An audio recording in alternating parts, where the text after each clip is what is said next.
So hello dear student, কেমন আছো? I hope প্রত্যেকে শুধু ভালো না, ভীষণ ভালো আছো। স্ক্রিনের উপর একটা প্রশ্ন দেখা যাচ্ছে, তাই না?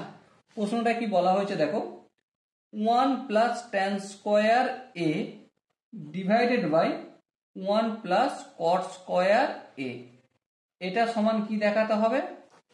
Sign square A by cos square A. তো শুরু আমরা কোথা থেকে করব? লেফট হ্যান্ড সাইড থেকে করব। লেফট হ্যান্ড সাইডে কি রয়েছে? 1 প্লাস ট্যান স্কোয়ার এ, আর নিচে রয়েছে 1 প্লাস কট স্কোয়ার এ। আমরা এখানে যদি একটু কাজ করি কি দেখতে পাবো?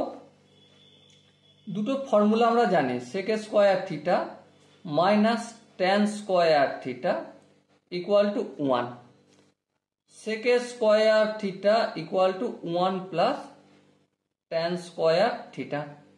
ওকে, আবার এই সেক স্কোয়ারটার মানেই আমি 1 বাই কস স্কোয়ার থিটা লিখতে পারি। হ্যাঁ, তাহলে 1 by cos square theta equal to 1 plus tan square theta লিখলাম।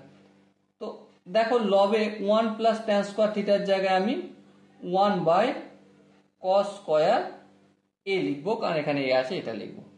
তো আই হোপ এই জায়গাটা প্রত্যেকের বোঝা গেছে।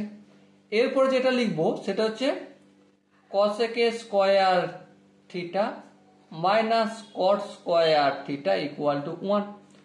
সো এখান থেকে আমি cosec square theta equal to 1 plus cot square theta লিখতে পারি।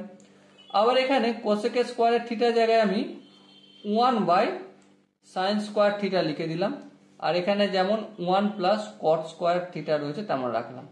সো দেখো এখানে 1 প্লাস কট স্কোয়ার থিটার জায়গায় 1 বাই সাইন স্কোয়ার থিটা লিখলাম।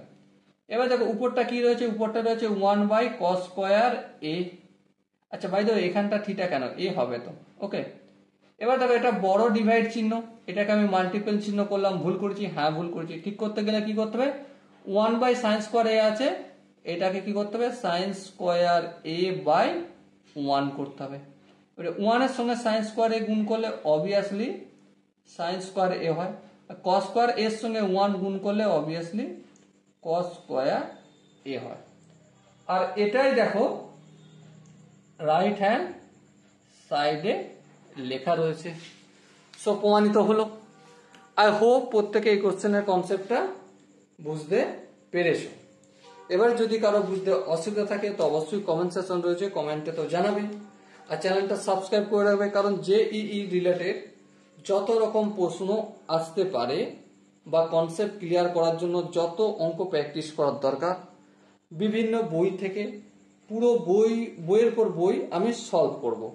তো সমস্ত ভিডিও তোমার কাছে যেন পৌঁছায় তার জন্য চ্যানেলটা সাবস্ক্রাইব করে রাখো আর নোটিফিকেশন আইকনটা ক্লিক করে রাখো। ওকে, সো দেখা হচ্ছে নেক্সট ভিডিওতে। ততক্ষণ পর্যন্ত ভালো থেকো, সুস্থ থেকো এবং জয় হিন্দ।